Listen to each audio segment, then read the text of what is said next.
As far back as the 90s, SNK was a company that really wanted to push narrative in fighting games. Even with their first ever fighting release, Fatal Fury, you had the story of two men who had spent 10 years training to take revenge on the man that killed their adopted father. And this wasn't background information found in the manual or on the cabinet, it was unraveled to you throughout the game's arcade run. Later, SNK would release Art of Fighting, centered around two guys fighting through a city trying to find one of the guy's kidnapped sister, who was abducted by the local mafia. Through these two titles' shared location of SNK's fictional city, Southtown, they would slowly start to weave this intricate, overarching story into these simple arcade games that dealt with themes of family feuds, betrayal, the cycle of revenge, and what it takes to bury the past. All with a pulpy, action movie tone, with the city's criminal underworld being a pillar of the storyline. Needless to say, SNK's dedication to story, despite how restrictive the genre was, is a huge part of why these characters are still so beloved and how support for the company never wavered, even through the thin years. And now with Fatal Fury City of the Wolves just on the horizon, I've seen a lot of people interested in learning about the series' lore and history before they jump into the new game. Now, a quick 10-minute explanation would probably suffice, but I've put together a massive, painstakingly intricate timeline that covers everything, canon or otherwise, because that's just what I do. Or at least, that was the idea for this video, until the marketing team decided to hang themselves and throw in back-to-back IRL guest characters, causing a ton of casual onlookers to completely lose all interest in the game.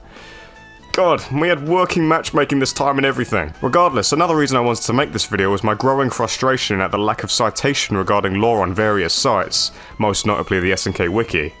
And don't get me wrong, most of the info on there is legit, but not all of it.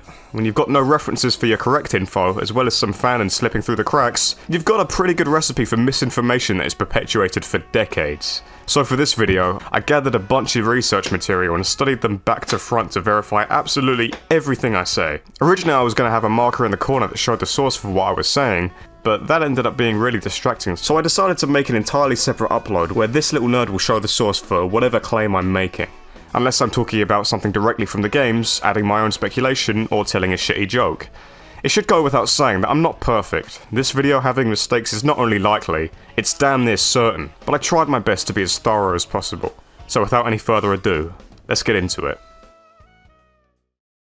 The story begins in the mid-1950s, not in Southtown, or even in the USA at all, but at the castle of Stroheim in Germany.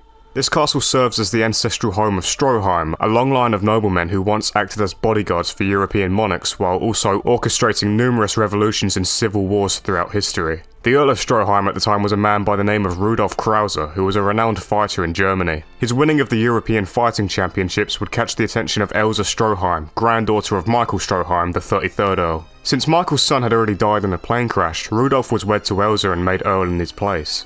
However, Rudolf already had a wife and son, who were exiled so that he would be accepted into the family. His wife Maria would travel to the US with their child and eventually settled in the city of Southtown, where they would live together in abject poverty. She would work long, tireless hours in order to provide for her son, and when he reached the age of 15 she eventually passed away due to sickness after years upon years of working from dawn till dusk. On her deathbed, she revealed the truth about her past to her son, about how she had to leave a life of riches behind because Rudolf abandoned them. Or at least, that's how her son interpreted her words. After Maria's death, her son travelled to Germany with the goal of exacting revenge upon Rudolf. But upon his arrival at Stroheim Castle, he was instead met by Rudolf's second son, Wolfgang Krauser. Despite only being 9 years old at the time, Krauser swiftly defeated the older boy and spared him his life on the condition that he would never return.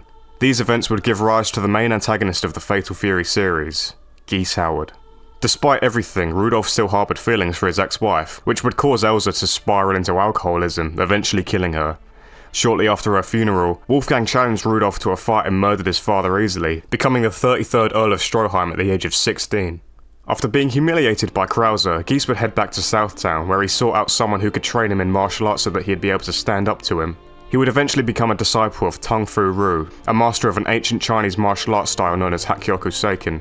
Alongside fellow students Jeff Bogard and Cheng Sin Zan, Geese would spend the next few years mastering the style, as well as beginning a career in police enforcement where he would quickly rise through the ranks and become police commissioner. Using this newfound authority and capital, Geese began making great strides in Southtown's criminal underworld, including overthrowing Mr. Big, an ex-Special Forces colonel turned powerful mob boss. He would also have a large skyscraper built on a small secluded bit of land in Southtown's East Island. The newly built Geese Tower would function as the headquarters for the Howard Connection, Geese's professional enterprise, while actually being a front for his mafia activity. As is tradition in the school of Hakyoku Seiken, Tong Fu Ryu would choose one of his 3 disciples to teach the secret final technique to, the Hurricane Punch.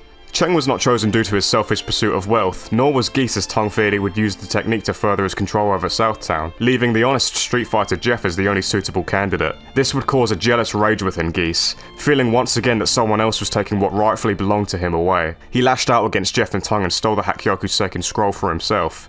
Unfortunately for him, the Hurricane Punch is something that is only ever taught orally from master to student, never written down. With his expulsion from the school, Geese would fully turn his attention towards furthering his control over Southtown.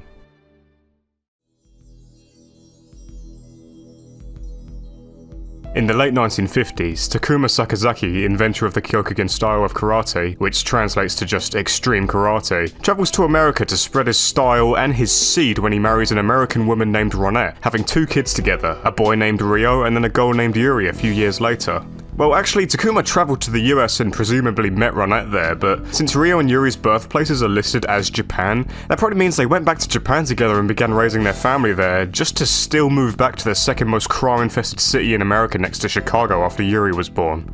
Why? Could have been the housing shortage, because there's 4 years between Ryo and Yuri's birth, so they must have had a relatively stable home.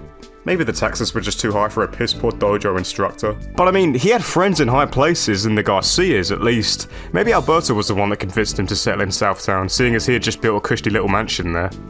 Sorry, this is basically completely irrelevant. After establishing a Kyokugen dojo in Southtown, Takuma forces his son to learn Kyokugen Ryu when he reaches around the age of 9, which the timid and weak-minded Ryo struggles with. He also ends up instructing the son of his wealthy Italian mate, Robert Garcia. While Alberto hoped Robert would someday inherit the family business, Robert rejected the idea of embracing a cushy, privileged lifestyle and instead wanted to pursue strength on his own terms, inspired after seeing Takuma training at the dojo.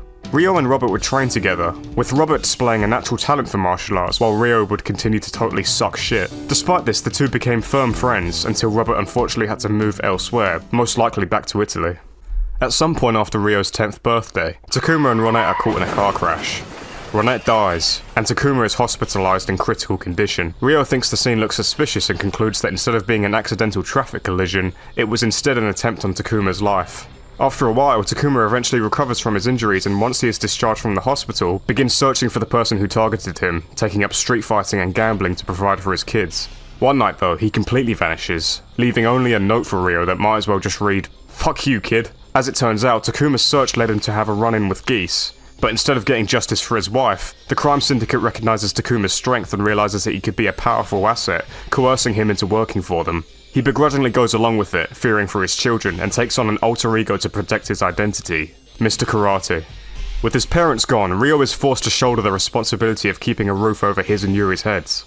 Despite still being a literal preteen, he works long, laborious hours in order to provide for his sister, all while still honing his fighting skills. As the years passed, Ryo would finally become a renowned street fighter like his father, and would adopt the moniker of the Invincible Dragon. Eventually the grown-up Robert would also return to Southtown, and the two would build up quite the reputation in the streets, with Robert likewise being nicknamed the Raging Tiger. We're now in the year 1978, and years of being a dog for the mob has taken its toll on Takuma. His breaking point comes when he's ordered to kill Jeff Bogard, who has been keeping tabs on Geese and snooping around his underworld dealings ever since leaving the Hakyoku Seiken school. In order to force Takuma's continued loyalty, Mr. Big has his daughter Yuri kidnapped and held hostage. However, putting Yuri's safety in jeopardy would inadvertently set into motion the first video game in this video game story video.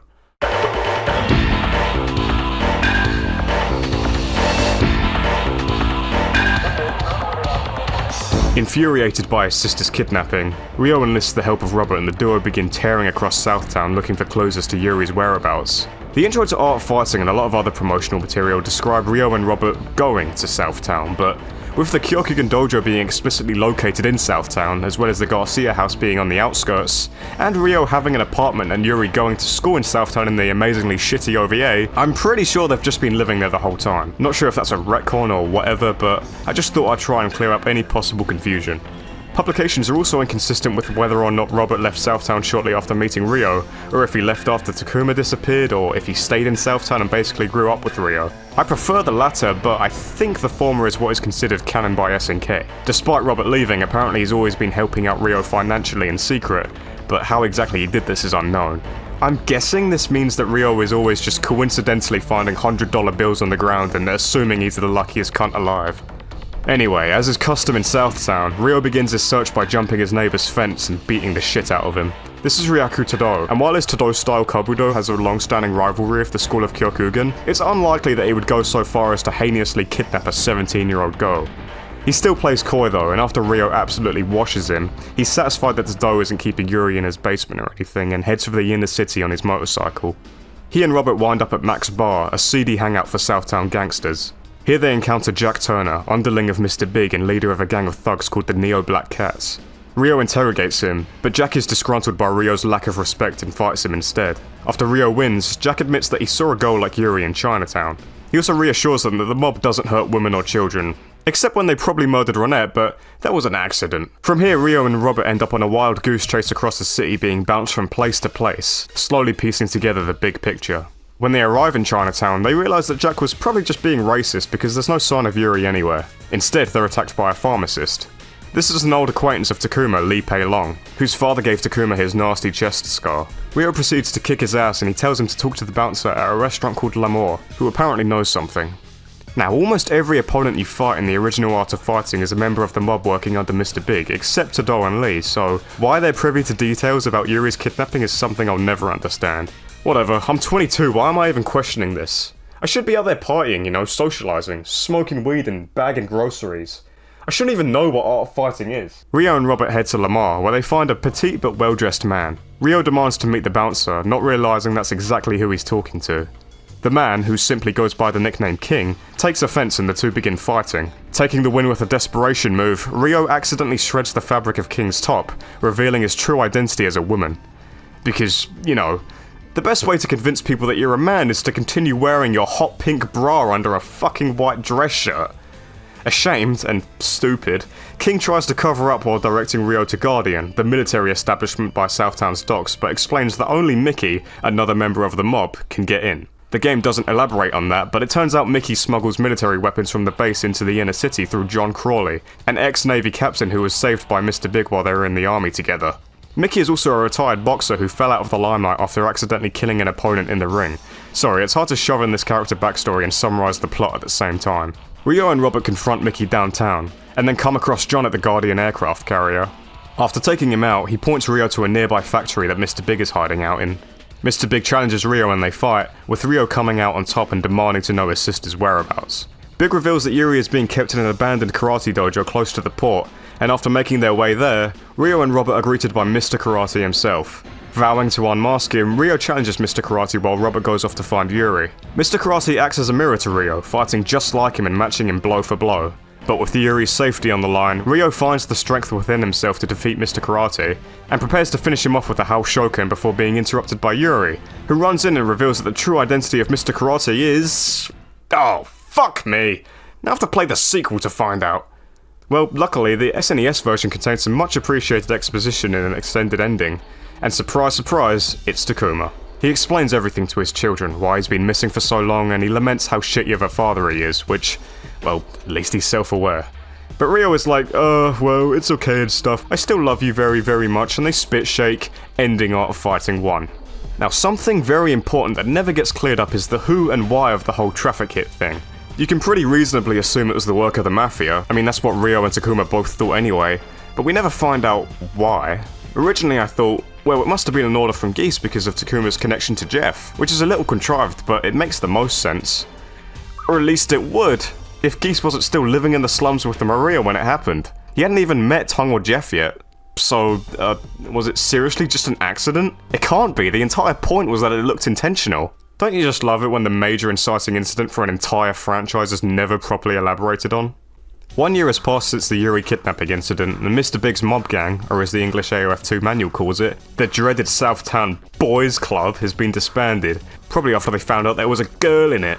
Big goes into hiding and poaches Jack's group of thugs for his own. Takuma is finally back home with the kids, and teaches Yuri the Kyokugen style for self-defense, much to the chagrin of Ryo. After his arms smuggling operation with John gets busted, Mickey cleans up his act and starts training for his return in the boxing world. Meanwhile, John gets expelled from the military, and without any way to contact Big, becomes a couch potato, as Ryo puts it. And King has gone back to making a pittance in street fighting after an incredibly short-lived career in politics or whatever. By the way, King isn't really a bad person like John or Jack are. She was working under Mr. Big out of desperation for money to pay her sick little brother Jean's medical bills. They never reveal what his mystery illness is, but the main symptom described is that he can't walk. Maybe in the world of SNK they never cured polio. King is a pretty mysterious figure, moving to Southtown when she was 16 with no family aside from Jean to speak of. And apparently she had a gang, who were rivals to Jack's Black Cats, and she lost a fight to him in front of literally thousands of people? Jesus, it's like the Warriors. This is an extremely obscure aspect of her character that I think time has just swept under the rug. With a lot of his muscle presumably being apprehended by the police, Geese comes up with a novel way to recruit new people for his workforce, taking over as host for the annual Southtown fighting tournament, the King of Fighters. Yes, the first King of Fighters we ever see. But not the first one ever, as I believed for years. It was actually started by one Don Gonzalez, who was the head of the Southtown underworld before Mr. Big and Geese showed up. It was mostly just initially set up to be a popular, betting and gambling event. This leads us into the next game, Art of Fighting 2. With a nice chunk of change as the prize money, the tournament attracts the strongest fighters across all of Southtown, including the entire cast of the first game, except Tado, he killed himself. There are even some new faces that join in, including Eiji Kisaragi, a pedophilic ninja, and Temjin, a shit shoveler who wants to open an elementary school. Everyone has different reasons for entering. Money, redemption, proving themselves, or settling a rivalry. But in the end, the winner is, of course, Ryo Sakazaki. His tournament win grants him an audience with Geese himself, who has a proposition for Ryo: join forces with him and become his new Mr. Karate. Ryo admits that Geese's plans are kind of cool, but you probably want to kill my dad, so fuck off. Geese decides that if he can't enlist Ryo, he'll just have to kill him instead. Their fight is a close one, but Ryo manages to triumph. Before the final blow can be delivered, however, the lights go out and Geese is escorted out by his goons, exclaiming that he'll return someday. Geese proceeds to flee the US and charters a flight to Japan. His comedically gay butler informs him that Jeff is still snooping around his activity, and Geese gives the order to rub him off. Out. Rub him out. Back at his stable, Ryo is celebrating his win with Robert. Ryo decides to use the prize money to pay off all of Jean's medical bills and get him the surgery he needs to walk again. King gives Ryo and Robert a heartfelt thanks for their help, and is able to fulfill her promise to her brother by taking him somewhere fun, ending the Art of Fighting 2. So I mixed two different endings together here, but I don't see any reason why Ryo spending his winnings to help King wouldn't be canon. After all, to this day SNK keeps smacking these two together like they're action figures, so it makes sense. At the end of Ryo's ending, he and Robert just get into a dumb fight because Robert tries to tax him out of all the money he earns. And King's ending has this scene which implies she either didn't win the tournament herself or just pockets the money, or else she would have paid for Jean's operation instead. So I think these two endings happening is probably what was intended. It's definitely not the last time multiple endings coincide, but that's much more of a thing in King of Fighters, the games, not the tournament. You might also be wondering why Ryo and Robert help out King in the first place. Well, in the Japanese version of King's ending, Robert specifically says it's their way of thanking the person who saved Yuri, so even though you never actually see it in-game, clearly King had much more of a role in Art of Fighting 1's story than the game shows. The All About SNK book backs this up, with Mr. Big's entry fingering King as the one who betrayed him, and Mysteries of Art of Fighting mentioning her rescuing Yuri, even though Yuri just shows up out of nowhere in the game. You can infer that she might have tipped the police off about Big's syndicate and the weapon smuggling and whatnot, but that's just speculation. The next game is Art of Fighting 3, The Path of the Warrior, or Art of Fighting Gaiden in Japan. It's almost a spin-off entry, starring Robert as the main protagonist instead of Ryo and taking place entirely in a new location in Mexico called Glass Hill.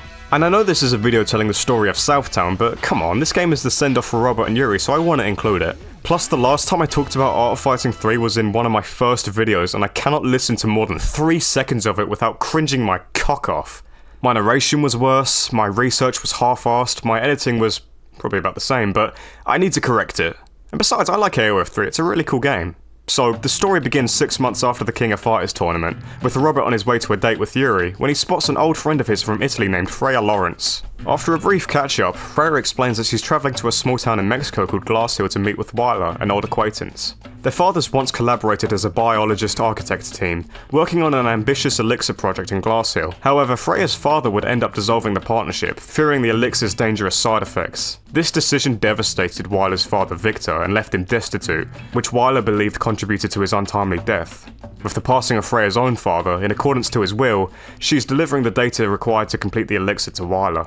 Suspicious of Weiler's intentions in obtaining the elixir, Robert decides to accompany Freya to Glass Hill as her bodyguard and just completely leaves Yuri hanging. He does call Ryo to let him know where he's going though, bros before hoes. I'm not sure if Robert knew Wyler as well. If he was childhood friends with Freya, who in turn was friends with Wyler, it stands to reason that Robert and Wyler knew each other as well. They seem to have some degree of familiarity in the game, so I think it's likely, but I can't confirm it. Look, just be happy you live a life where you don't get hung up on meaningless shit like this. Once they arrive in Glass Hill, Robert and Freya become separated somehow, likely due to a pair of goons Wyler hired to find Freya and bring her to him. This pair being Lenny Creston, an opportunistic journalist as well as the result of Blue Mary and Whip doing the fusion dance, and Rhodey Burtz, a crook private investigator who hunts down bounties on the down low.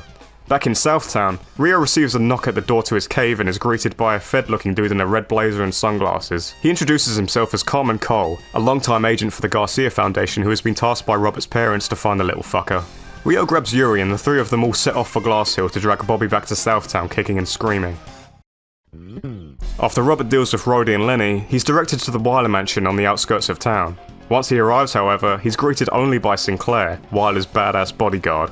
After a scuffle between the two, she reveals that Wyler is hiding out in the graveyard where his father is buried. On his way, Robert is interrupted by Carmen, who is here to kick him in the balls and punch him in the face. Once he sees Robert's resolve though, he relents and leaves him to his own devices, realising that Robert isn't still the little rascal he knew him as when he was younger. Once Robert gets to the graveyard, he spots Wyler meeting with Freya and cautions her about handing over the elixir. The deal is already on though, and Wyler demonstrates exactly what the elixir is capable of as he ingests some and transforms into a hulking monster. He attacks Robert and knocks the wind out of him, standing ready to finish him off before he's suddenly hit by a Koken, fired by an off-screen Yuri who just caught up. Robert quickly recovers and tends to Yuri before standing up to the brutish Wyler. Despite the odds being stacked against him, Robert's speed and precision is enough to counter Wyler's wild and unfocused swings, ultimately leading to him taking the win. His defeat breaks Wyler's mind, and as an unforeseen side effect of the elixir, his mental state regresses to that of a child. As Wyler cries out for his late father, Freya decides to stay with him and nurse him back to health, saying that abandoning him like this would be repeating her father's mistakes. Robert accepts this and bids farewell to Freya. Reflecting on the hardships his friends have been put through due to their father's actions, Robert realises he shouldn't take his relationship with his own for granted and heads back to Italy, at last ready to take up the family business. Meanwhile, Rio and Yuri are heading back to Southtown, but Yuri is all mopey because she'll be apart from Robert. However, Rio surprises her with a ticket to Italy of her own, finally easing up as the overprotective big brother and letting Yuri make her own decisions. Yuri runs off and catches up to Robert, ready to begin a new chapter of their lives together, ending the story of Art of Fighting 3, and the Art of Fighting franchise as a whole. While there's over 10 years between the Art of Fighting and Fatal Fury series, we do know quite a bit about the events in between the two. Since Geese's defeat at the hands of Rio, Jeff has been living relatively peacefully as the successor of Hakyoku Seiken, while still continuing his career as a street fighter. He would also travel around a bit, investigating a legendary fighting style he's heard of in Europe. During this time, he'd become acquainted with Hanzo Shiranui, grandmaster of the Shiranui style of ninjutsu. Their search would lead them to Stroheim Castle for a confrontation with Krauser. While Krauser was able to overwhelm them both, Jeff managed to take advantage of a gap in his defense and put all his effort into a power wave so strong that it left an X-shaped scar on Krauser's forehead. Assuming it was an OTG, that dirty bastard. Kind of a pointless anecdote in the grand scheme of things, but I wanted to include it for the sake of completion.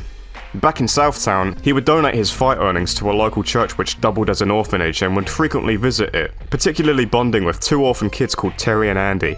One night the orphanage caught fire and a priest died while saving the two boys, which led to them being adopted by Jeff afterwards. It turns out the church fire was actually an arson attack perpetuated by the Southtown Mafia, who wanted to build an entertainment facility on the land that their church occupied. After adopting Terry and Andy, Jeff would raise them as his own, teaching them basic martial arts and forcing them to listen to Dire Straits. Sometime in 1982, Geese would return to Southtown after his sabbatical abroad with a newfound appreciation for Japanese culture. This man got his ass kicked by a Japanese dude so hard that he ran to Japan and became patient zero for the weeaboo epidemic. He retrofits Geese Tower with a bunch of traditional Japanese architecture, including a penthouse overlooking the city, and began re-establishing his criminal empire, which has been in flux since his departure. The time Geese spent in Japan is a surprisingly unexplained part of the lore. As far as I know, no publication or official text has ever elaborated on this decision of his. But here's my take. Geese primarily fights using the Japanese martial art Aikijutsu, with all his throws and counters, which is notably not Hakyoku Seiken. However, in Art of Fighting 2, Geese doesn't have any of those. His fighting style is mostly strike and ki based. He runs off to Japan after that game, and the next time we see him, he's fully decked out in his weeb gear with his Hakama and he has the throws and such. So what does 2 plus 2 equal? Unfortunately, official sources don't back me up on this one, it's purely headcanon, but I'll touch on this again later. During this time period as well, Geese would scout a young British mad lad who was a worker in a factory he had control of, who one day went berserk and just beat the entire workforce into submission with only a pipe. Impressed by his ferocity and skill with the weapon, Geese saw potential in the man and instead of reprimanding him, promoted him to be his right-hand bodyguard. This man was of course Billy Kane, who grew up orphaned on the streets of Southtown with only his younger sister Lily. Yeah, the backstory in the SNK wiki about Geese discovering them on a business trip to London when he was only a young teen? Completely false. Blew my mind during the research for this video. Kind of a shame, I like that idea more, but hey, I'm going for accuracy here, not what I think sounds best. You may wonder, if he's British, how come he was homeless in Southtown? I don't know. Migration. Another throwaway detail, Geese apparently had someone train Billy in his stick fighting and then made Billy kill them after he was finished.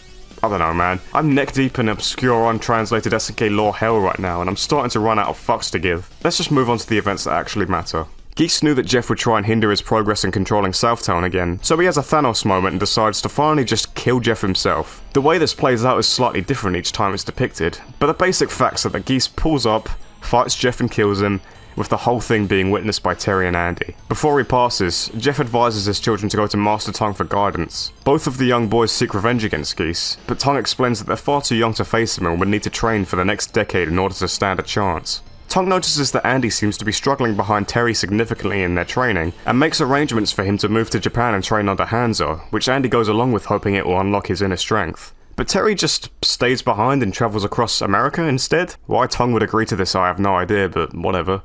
Maybe the Sakazakis have a damp corner in their dojo he can sleep in. Actually, instead of immediately leaving Southtown, Terry would apparently stay at a local dojo in the city and would only travel after besting all of its greatest fighters, so there's that. I guess it's not out of the question that Tongue would look after Terry considering what he does in KOF, but that's never elaborated on in canon. Regardless, Terry stays in the US and Andy heads for Japan. Arriving at the Shiranui dojo in Aokigahara, Andy is introduced to Hanzo's granddaughter, Mai Shiranui, and the two would slowly grow closer as she taught him how to speak Japanese, and they would both learn the Shiranui style together, with Andy also being taught Kapoken. Mai would end up completely falling in love with Andy, but he'd rebuff her romantic advances at every opportunity, solely focused on growing stronger to avenge his father. Meanwhile, Terry's travels would take him across America, where he would scrap with just about anyone that was willing to fight him. Through this, he'd be introduced to countless types of martial arts and combat styles that would eventually inspire his own peculiar fighting techniques, a mix of his traditional Hakyoku Seiken, street fighting, and also basketball. It's a shame he never learned to summon them out of thin air.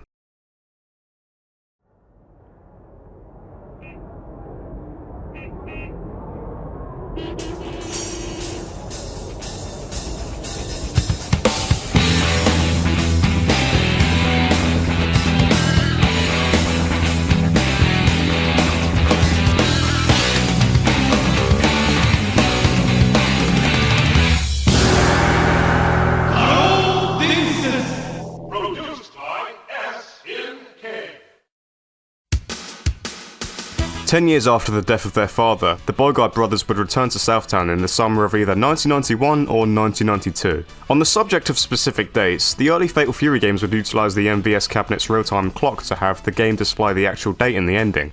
You know, for immersion. You are Terry Bogard and you just killed that man. There's even a cute little Y2K bug where they didn't future-proof the dates by having the 1 and 9 digits be set prefixes, so playing now would lead you to believe that all of this is shortly happening after the First World War. The All About SNK book seems to have a set date for the home release though, that being 13th of August 1992. So there you go, a canonical date for Fatal Fury 1. Even before Mark the Wolves, Fatal Fury was already set a little bit in the future. However, a small timeline in Mysteries of Fatal Fury 3 lists 1991 as the date for Fatal Fury 1's events, with 1981 being the year that Jeff died. So, is it 1991? The 15th anniversary Fatal Fury site has a profile for Terry that has his full birth date, 15th of March 1971, and lists his age as 22 specifically in Fatal Fury 2. Therefore, Fatal Fury 2 would have to take place in at least 1993.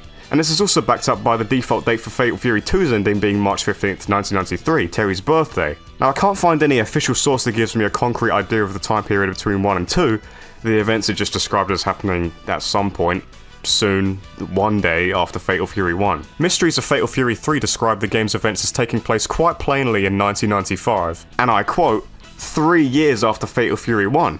Alright, I'm gonna give you a second to hold up your fingers so we can do some counting. Are you ready? Here we go. We'll even take off the confusing numbers. Let's subtract 3 from 5. 4, 3, 2, 2, 1992. Great! Now, if you'll recall, Mysteries of Fatal Fury 3 was what threw the wrench into my script in the first place. God!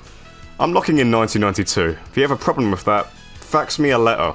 Anyway, in order to win themselves an audience with Geese, the Bogart brothers decide to enter his annual King of Fighters tournament after meeting Joe Higashi, the Muay Thai champion who suggests they all enter together. In the OVA in KOF Destiny, Joe meets Terry in Southtown shortly before the KOF tournament, but he's already friends with Andy after they met in Japan. In the novelization of Fatal Fury, Andy and Joe meet prior to KOF at a training camp. So which interpretation is correct? Well, actually none of them and all of them. Mysteries of Fatal Fury literally says that you can just believe whatever you want, so personally I'm going for them meeting at rehab. A bunch of the city's talented fighters enter KOF. Richard Meyer, a capoeira fighter and the owner of the popular Pao Pao Cafe restaurant, Duck King, a street dancer who previously got his teeth kicked in by Terry, and Michael Max, a boxer. Terry, Andy and Joe prove to be too strong for all of them though.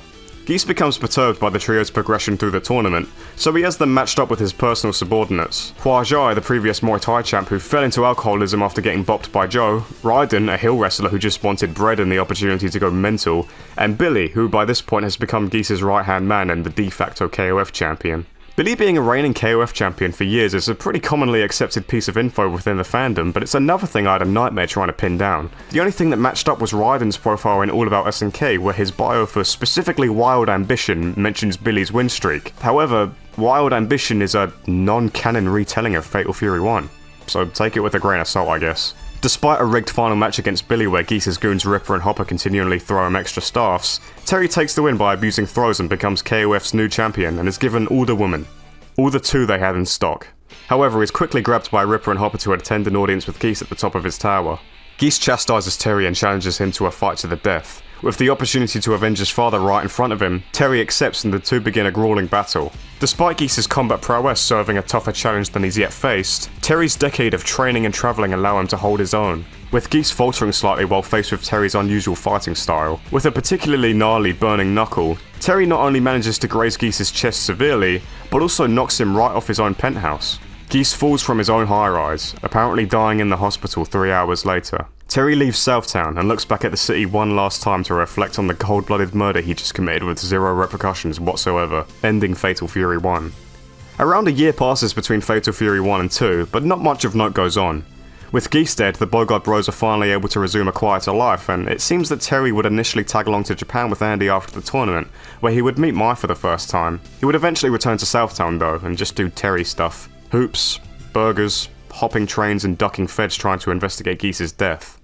At some point in 1993, Wolfgang Krauser would acquire the rights to host the King of Fighters tournament after Geese's demise in order to lure out the man who took care of Geese for him, Terry. To demonstrate his great strength, he makes an example of several of the tournament's previous contenders. His defeat of the mighty and powerful Duck King sent shockwaves all throughout the fighting world, and with his addition of KOF going international, fighters from all over the globe were interested in competing, including justice-seeking Taekwondo master Kim Kuf-won, Cheng Sin-zan, the business tycoon former student of Tongues, Jubei Yamada, a perverted old associate of Hanzo Shiranui, and Hanzo's granddaughter Mai, who has become the Shiranui-style successor after his off-screen death. And of course, the trio of Terry, Andy and Joe are also invited once again, with Terry and Andy curious to find out more about the mysterious Krauser. Like Geese, Krauser also assembled a team of subordinates, made up of Axel Hawk, a retired boxer, Lawrence Blood, a Spanish matador, and Billy Kane.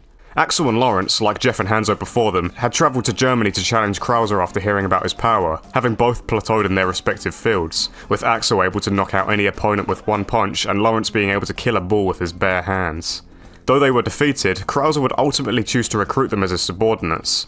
You often hear this anecdote about the Blood family being historically tied to Stroheim, but apart from his bios mentioning Lawrence being established in high society, I can't find anything that backs that up. Billy, on the other hand, joined forces with Krauser under Geese's orders to keep tabs on his movements and plans. Oh yeah, Geese survived that fall and he's laying low for now. Which feels redundant to say. Geese is like Zero. His character has become synonymous with cheating death despite only doing it literally once. Although how did he manage that? I mean, it's pretty common knowledge that jumping off a skyscraper usually has a 100% mortality rate even if you try and pull the sickest dodge roll of all time at the bottom. So how did Geese not die after getting cunt punted off his penthouse? If you know a little bit about Fatal Fury, you may know of the secret scrolls that are rumoured to grant immortality, and you may think it has something to do with those. Wrong. Geese learned how to Shippuken on his way down and managed to use it to soften the blow of the landing. Yes, that cartoon-ass logic is actually canonically how Geese survived this. Shit, man. At this point, just say he used his obi as a parachute and I'm as likely to believe that. Whatever, bro. Anyway, Terry wins the tournament, trounces Krauser's sub-bosses and faces off against him in Stroheim Castle, with a live orchestra accompanying their showdown. Krauser proves to be just as strong as Geese, if not more so, but Terry is narrowly able to claim victory against him. Dishonoured by the defeat at the hands of a homeless redneck burgerphile, Krauser decides to take his own life. Or does he?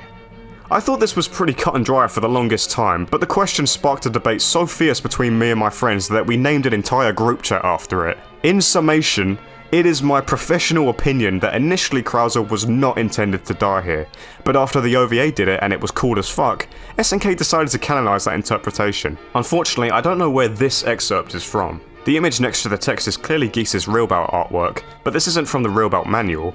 My best guess would be an All About Real Bout Fatal Fury book, but I've never seen such a thing floating around. Either way, it's not the only evidence. The extremely likely canon Memories of Stray Wolves short from Fatal Fury's 15th anniversary also backs up Krauser taking his own life after the fight with Terry. So, case closed, right? Wrong. Because in 2008, SNK released a phone-exclusive Fatal Fury novel called Stray Dog Stray Wolf, which centered around the lives of Billy and Terry after Real Bout, and in it, Krauser is alive and returns to Southtown to have a rematch with Terry. Now here's the thing. Despite being over 15 years old, this is to my knowledge the most recent addressal of Krauser's status. That said, let me reiterate, this is a phone-exclusive novel. And this is 2008, we're not talking about smartphones here, no sir. We're talking about some shit you download onto a flip phone with a tiny screen you'd have to squint at to read, and you'd have to press physical buttons to scroll down. It does not exist anymore. You cannot access this story in any official format. And I don't even have to tell you that this shit never left Japan. That should go without saying. So, is this novel considered canon? Does SNK even remember it exists? This is something so obscure, I could probably have left it out entirely and most people wouldn't even bat an eye. But for the sake of completion, I mean, here's the thing, I don't even have access to this. The only way to read it that I know of is through this guy Alessandro on Patreon who is translating it into English, but I don't even know where he got it. I have no reason to believe this isn't the real thing, but he's also not even finished getting through it yet, so I don't know how relevant it truly is to the storyline, so yeah, I'm just gonna say, this may or may not be relevant, it may or may not be considered canon, Krauser may or may not be alive, and I'm gonna move on. 2 years passed between Krauser's defeat and Fatal Fury 3, bringing us to 1995. Despite being free of any would-be conquerors, Southtown would face a recession and fall into chaos without Geese maintaining order from behind the scenes. As bad as he is, he did ultimately do some good for the city. With his injuries from his fight with Terry healed and Krauser out of the picture, Geese would soon return to the city, with having Billy take care of the mayor as his first order of business, wary of anyone who would challenge his claim to power again. At some point during his hiatus, Geese looked into and collected 2 ancient scrolls that date all the way back to 230 BC, during the Qin dynasty in China. The first emperor of China, Qin Shi Huang, was aided in his conquest by a legendary warrior known as Qin Wanglong, who was said to have the strength to defeat 1,000 men single-handedly. His prowess in combat stemmed from a unique fighting style he developed, known as Taioken, or the Emperor's Fist. He would record its techniques in a series of 3 scrolls nicknamed the Jin Scrolls, which would be distributed among his 3 children, the eldest Tenryu, and 2 younger twins, Kairyu and Kuryu. A legend surrounding the scrolls began, stating that whoever collected all 3 would become immortal. Over the centuries, the scrolls changed hands many times, travelling across the world and being kept by countless entities. In present day, one is still in ownership of the Jin family, one is kept in Stroheim Castle, and the last was entrusted to Tong Fu-Ru, not to be confused with the Hakkyoku Seiken Scroll. Or maybe it is to be confused with the Hakkyoku Seiken Scroll. It'd be pretty cool if Hakkyoku Seiken was built on this fighting style. I mean, they both have Chinese roots and a lot of key manipulation going on after all. Geese announces that he has 2 of the scrolls in hopes of baiting out the owner of the last one. The last surviving Jins, however, were just a poor pair of young twins, Jin Chonshu and Jin Chonrei. When they were 6 years old, a plague swept through their village, which would take the lives of their parents. Before his death, Chonrei's father would tell him about their family legacy and the significance of the scroll. The 2 would try and live with pride after that, but were subject to constant belittlement by the wealthier kids that lived in the village. Now aged 14, the 2's wishes for power and control were answered when out of nowhere one day, the spirits of Kairyu and Kuryu would suddenly possess their bodies and minds. However, their hold over their descendants was unstable. Eager to fully resurrect themselves, they decided to seek out the other 2 scrolls when they were suddenly approached by a tall, unhinged looking man who offered them his services. This man was the Dark Broker, Ryuji Yamazaki.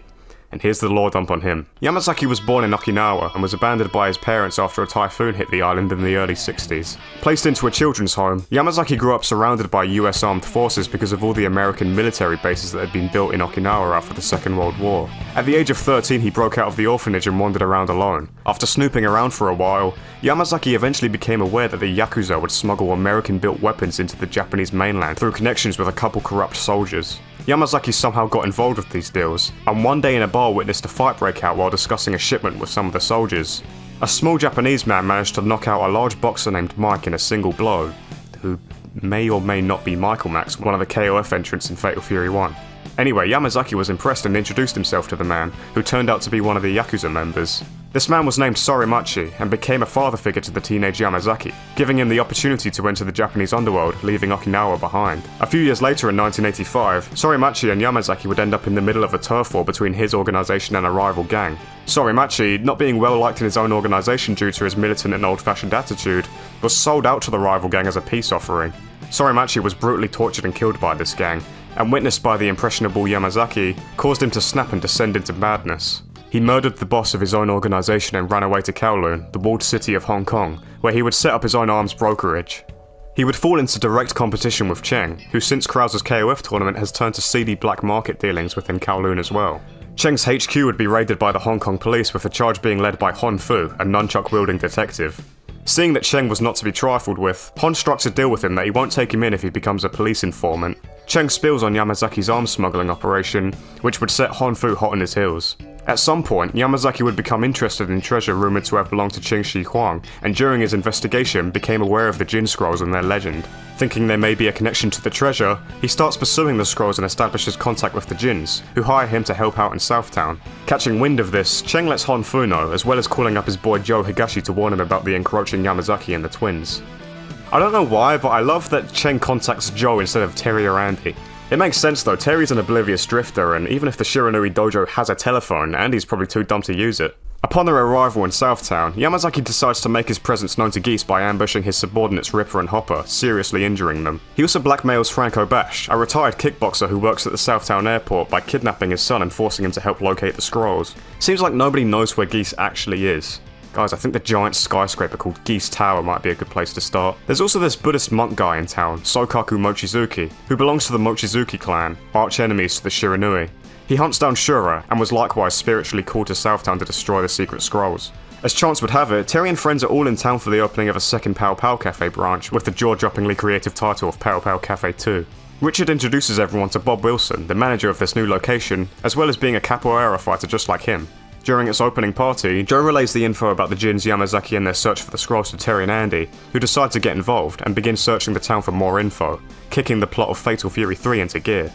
Terry and Co will split off into different directions to search. Obviously, since this is an arcade fighter, all the characters fight each other for some kind of arbitrary reason, including the main cast even though they're all on the same side. It makes it kind of difficult to summarise as a story, but I'll do my best to just cover the encounters I think are relevant. Terry runs into Franco at the airport, who fights him as he's been ordered to stop anyone else from locating the scrolls. Terry takes him out though and moves on to Pioneer Plaza, which is some kind of palace or church. Here he comes across a freelance agent that has been hired to investigate the scrolls as well, Blue Mary, whose real name is Mary Ryan. Remember how Geese's fighting style completely changed between AOF 2 and Fatal Fury? And how he went to Japan in between them? Well, turns out he was taught those fighting techniques by an old master of the style called Tatsumi Suo, who turns out to be Blue Mary's grandfather. After Geese mastered the style though, he killed Tatsumi for reasons. Maybe he was still butthurt over Tung and Jeff. Now the story about Geese and Tatsumi doesn't mention this taking place in Japan, or when exactly it happens, but it makes so much sense for these events to take place at this point in the timeline that I would be shocked if SNK ever came out and said otherwise. The death of her grandfather isn't the only loss Mary would face though, as 2 years prior to Fatal Fury 3 her father and partner Butch were killed by terrorists during an assignment to protect the president, as both of them were agents in the Secret Service. These two tragedies crushed Mary, and she became incredibly withdrawn. Prior to his death, Butch had named a cocktail after her, the Blue Mary, which she later adopted as her codename as a free agent, relying on her proficiency in combat sambo, a martial art she learned from Butch, as well as her reckless disregard for her own safety. Despite being adversarial at first because they were both after the scrolls, Terry and Mary would work things out and the two would become friends after this brief encounter. After that though, Mary just sort of pieces out.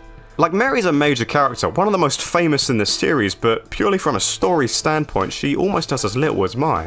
It's a shame. With her detailed backstory and connection to Geese, you'd think she'd be a much more relevant player in the plot, but I guess not. Her ending has her getting pissed at the guys who hired her, and the All About SNK book even gives them all names. James Cooper, Kelly, and Jim. Who are they? I don't know. What do they do? Not a damn thing. And neither does Mary from here on out. Sorry, Mary. You'll have to wait for the King of Fighters to start doing things. Next, Terry would run into Yamazaki at the aquarium. Yamazaki warns him to stay out of the way and escapes after a short fight. It's just funny because it's like squaring up to someone at a Chuck E. Cheese. Mai also runs into Terry here, who is pissed that Andy has run off to look for the scrolls after they're supposed to be on vacation. Terry just yeets her into the penguin tank and takes off. He continues jumping from fight to fight, and eventually comes face to face with Geese himself being backed up by Billy. Terry is understandably freaked out, and Geese exclaims that he's immortal to try and psych him out even more. The two obviously fight, with Terry once again having the edge over Geese. While Terry's out to win, the tower catches fire during their match and they're separated. As he's engulfed by flames, Geese admits that he underestimated Terry.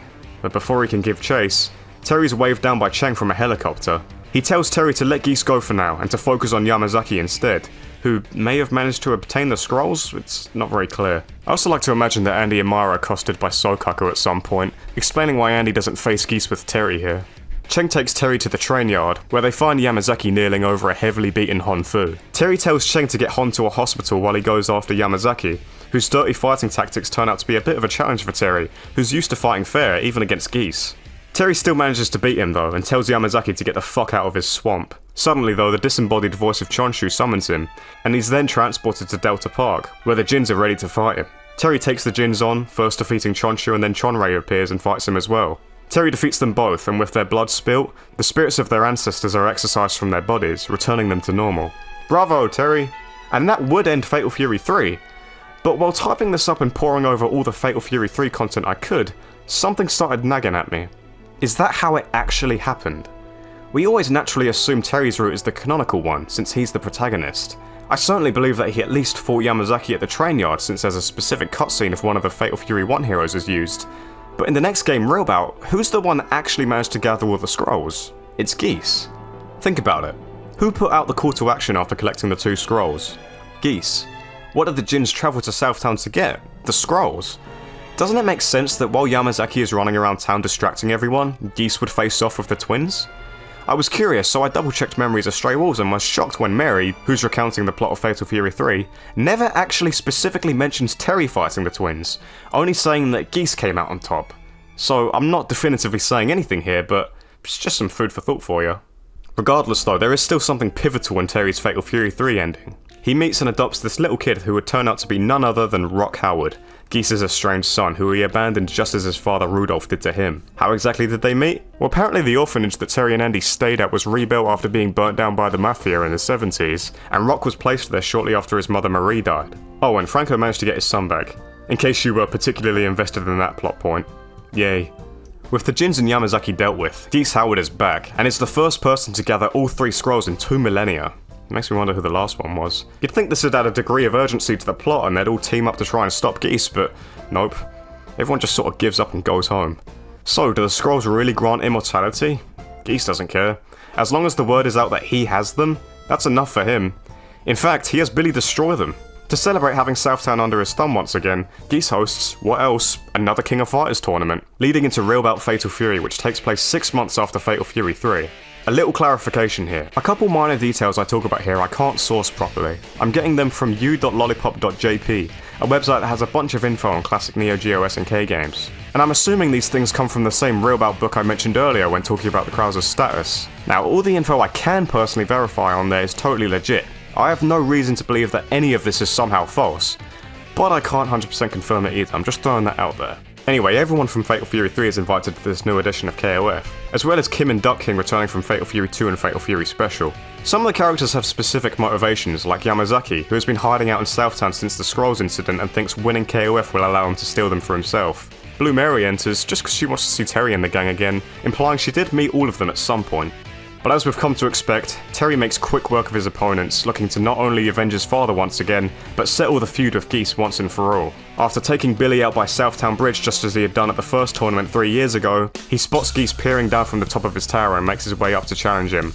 Their battle was a long and grueling ordeal, like two starving wolves savagely ripping into one another. With both men throwing everything they have into the fight, either of them could have emerged victorious. But in the end...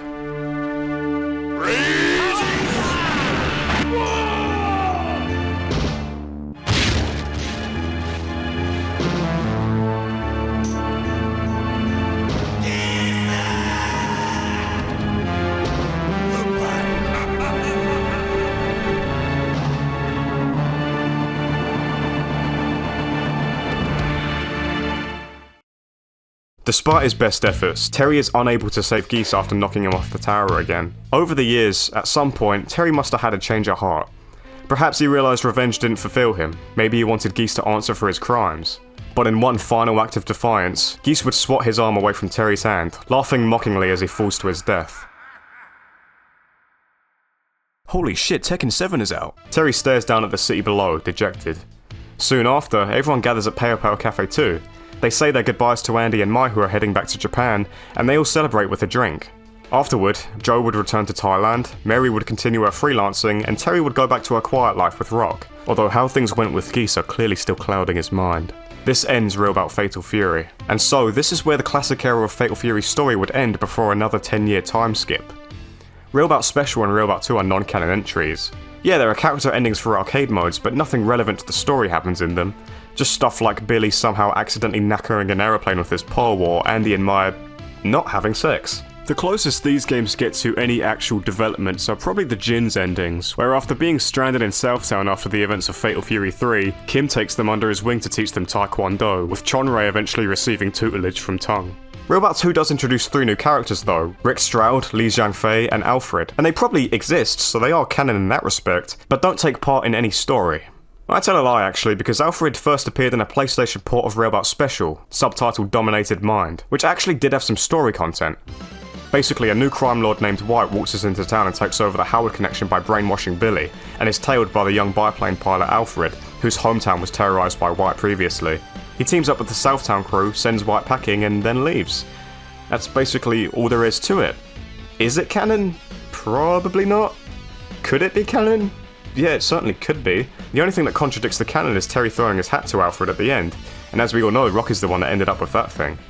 But you know, he could have just posted it back to Terry. We'll have to wait and see if City of the Wolves sheds some light onto the canonicity of this entry. There's also the Stray Dog, Stray Wolf cell phone novel by Irishino that I mentioned previously. As I said, the guy translating it is only about halfway through. It takes place a year or two after Real Bout and is about Krauser returning to Southtown after surviving his fall, looking for a rematch with Terry, who has since left town with Rock. It's really more about the character relationships and fights than telling some grand scale story, at least so far. I mean shit, maybe Krauser dies again at the end for all I know. But is it canon? I can't say for sure, but I doubt it. Like I said, you can't even read this in any official capacity anymore, so I'll be pretty shocked if City of the Wolves makes any reference to it. Other than that, the only non-Mark of the Wolves related thing that could happen between it and Real Bout is Bariki 1, which was a 3D fighting game for the Hyper Neo Geo 64. It takes place in spring 1999 in Japan, centered around the World Grapple Tournament. So why am I even bringing this up? Well, and you probably know this, because an older Ryo Sakazaki is playable in it, having adopted his father's old codename Mr. Karate. More accurately, he's Mr. Karate 2. Here's the thing though, Bariki 1 lists Ryo's age as 32, despite the fact that it's 1999 and he was born in 1957. Yeah, there's the KOF effect. They de-aged him a decade for some reason. I don't know why. I mean, technically he wouldn't even be 32 yet because his birthday is in August and this takes place in spring, but shh. Regardless, nothing of note regarding Ryo or Southtown actually happens in this game. Ryo just enters because he likes to fight, that's his jam. No word on Yuri or King or Robert other than they are alive still. Takuma might be dead though. I mean, Takuma would be old as fuck by the time City of the Wolves happens. How old would Takuma be? 1931? Dude, he's in his late 70s. Anyway, moving on. We finally end up in the Mark of the Wolves era of Fatal Fury. We're now in the 2000s, and while Southtown struggles with its own power vacuum after Geese's death, chaos is also brewing in its neighbouring city, second Southtown. A man named Kainoa Heinlein stands as the head of a secret society that was started by a guy called Don Papaz. I'm assuming this guy might be related to Don Gonzalez? Maybe the Don family scampered away and infiltrated Second South when Mr. Big and Geese overthrew them in Southtown. Anyway, Kine was accepted into this secret society when he was only 8 years old after struggling to survive in the slums with his best friend Abel and his sister Marie. Yeah, the same Marie that would eventually have a child with Geese Howard. Not to be confused with Maria, Geese's mother, or Mary, the granddaughter of a guy Geese murdered. Marie would get sick shortly after giving birth to Rock, and passed away because of his negligence, because he was too busy with his Bogart hate boner at the time. Years later, Kine would overthrow Don Papas and take the organisation for his own, with his friend Abel now functioning under the name Grant acting as his lethal enforcer. At some point in time, Grant took a bullet to the chest, presumably for Kine, which was fired by a senior executive jealous of Kine's rapid promotion. While he survived, the bullet lodged itself close to his heart and will kill him in 4 years apparently. I guess that explains why he's out of commission in City of the Wolves. By 2006, Kine had cemented control over Second South much like Geese once did with Southtown. Kine's pretty much a hardcore libertarian, with his views coloured by years of surviving in the brutal slums of Second South. He believes that people are only truly alive when they're on the edge, barely scraping by. He envisions a world free from government interference, where individual strength is all that matters. He's basically a twinked out Senator Armstrong. But first, he's acquired Geese Howard's will and plans to lure his nephew Rock into helping him uncover its secrets. In order to facilitate this, Kine organises a King of Fighters tournament, a clean 10 years after the one that took place in Real Bout Fatal Fury. In his invitation to Rock, he includes that he has information on his mother to bait him into entering. The day before heading for Second Southtown, Terry and Rock hit up Pow Pow Cafe. This is when the majority of the anniversary short Memories of Stray Wolves happens. This is the one piece of alternative media I think is without a doubt canon. It was produced specifically for the 15th anniversary of the franchise, is completely illustrated by Ogura, is voiced by the original game cast, and exists to recap the canonical events of the series. Not much really happens, everyone is just sort of hanging out and reminiscing before Kine's tournament begins, but when it gets late, Terry and Rock leave for Second Southtown. A bunch of new faces enter Kine's Maximum Mayhem rendition of KOF, including Dong Hwan and Jae Hoon, Kim's twin sons, Marco Rodriguez, a Kyokugenryu practitioner who inherited the Invincible Dragon title from Ryo, Hoku Tamaru, Andy and Mai's adopted Shiranui disciple, Kevin Ryan, the police officer cousin to Mary, and a bunch of other weirdos I don't have time to get into right now. All with their own ambitions and motivations. But fueled by angst and curiosity about the invitation's message, Rock triumphs over all other contenders with his fighting style that mixes both Terry and Geese's moves, even defeating his adopted father in the semi-finals. In the underground chambers of a grand palace, Rock faces Grant in the final match. After losing, Grant is struck by a deep sense of dread, sensing something dark within Rock. But Rock doesn't care, he only wants to know about his mother. Grant tells him to ask Kine, and then collapses. Rock heads upstairs and meets Kine, who reveals their blood relation and invites Rock to join him in his conquest. Rock refuses, with no interest in Kine's ideology or Geese's final wishes. Kine decides to make his case through force and the two clash. Rock comes out on top and demands answers.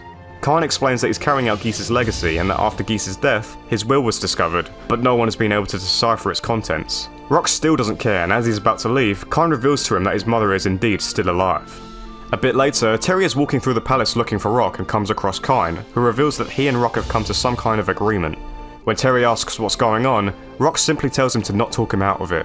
Not wanting to step on Rock's toes, Terry accepts his decision and leaves. Though Rock doesn't really trust Kine, he sucks things up for now for the sake of finding out more about his parents, vowing to return to Southtown with Terry once it's all over. As Terry walks down the street, he reflects on Kine's words and ideals before shooting hoops with the local kids. Later on, he's watching the sunset and his thoughts drift to Rock and their last encounter. At that moment, Mary drives by on her motorcycle and stops for a chat. She notices that Terry seems a little off and offers him to join her on a case she's working. Free of the responsibility of looking after Rock for the first time in a decade, Terry uncharacteristically obliges, and Mary drives them to Pow Pow Cafe to talk the case over, ending the Fatal Fury series. For now.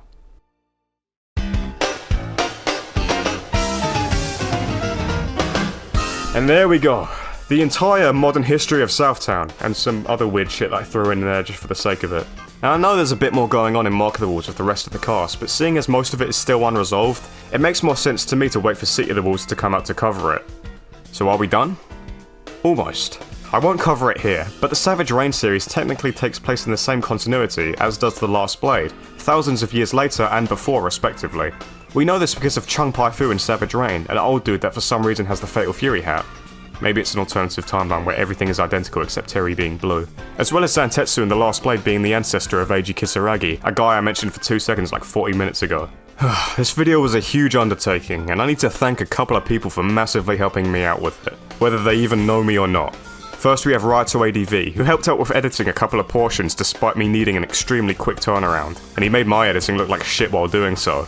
The Lexhex, who pointed me in the direction of several of the books I bought for this video, as well as just being a really great person to bounce meaningless SNK trivia off of to help me keep track of it all. MarsDragon of the Mad SNK project, an awesome site that has full translations of the Japanese scripts of these games. Tamura Yuu of you.lolipop.jp, the site that I referenced earlier that was a huge help in cross-referencing my own info.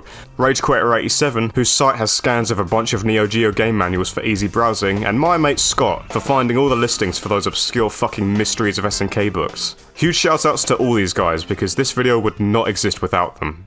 Hopefully now you can jump into City of the Wolves with all the context you could possibly need. And now, I'm gonna go pass out.